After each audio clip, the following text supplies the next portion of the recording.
Жалған оппозиционер Жанболат Мамай Байбекпен тартыста оңбай жеңілген соң, сот шығыстарына ақша жинау мақсатында халыққа алақан жайды. Мамай мен жұбайының садақа жинау науқаны арқылы не көздегендері әуел бастан-ақ көзге ұрып тұрды. Өйткені бұл ерлі зайыпты мамайлардың шетелдік гранттар мен қашқын олигархтардың демеушілік қаражатына қалтасын қампайтқандары көпке бұрыннан белгілі. Алайда Мамай өз қаражатын жұмсайтындай ақымақ емес, сондықтан да ол қайтадан жәбірленушінің рөлін ойнап, қайырымдылықпен аздап ақша жасап қалайын деп шешкен. Ну не верю. Жалостливее. Больше музыки в голосе. Идите от себя. Мсье, je ne mange. Әрине, желі қолданушылары мұндай бастаманы күлкіге айналдырып, санаулы уақытта қайыршының шын бет бейнесін ашып тастады. Мамай әктілікпен өз мүлкінің барлығында жақын туыстарының атына жазып қойған.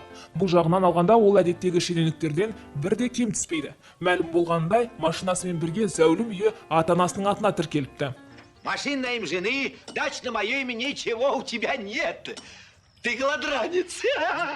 Ақша жинау науқаны кезінде Мамай өзі бармай жақын маңда машинада отырып сырттай бақылап, садақа жинауға өзінің жанбайшабы Абзал Достияровпен бірнеше әйелді жіберген. А сколько он должен дать денег? Нормально должен.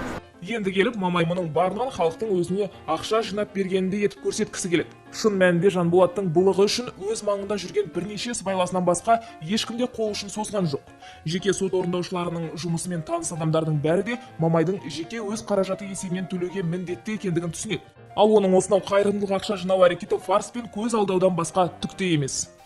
Дети, подайте на домик для бездомных поросят. Тәрізі Мамай ақыл есінен түгел айырылған секілді. Оның мына ақылығы саясаткер ретінде түкке тұрғысыз жан екенін тағы да дәлелдеп отыр. Бізге попкорнды көбірек жинап алып, саяси өлікке айналған мылжың Жанболат Мамайдың бір жола шірігенін бақылау ғана қалып отыр. Я часто бывал несправедлив к покойному. Но был ли покойный нравственным человеком? Нет. Все свои силы он положил на то, чтобы жить за счет общества.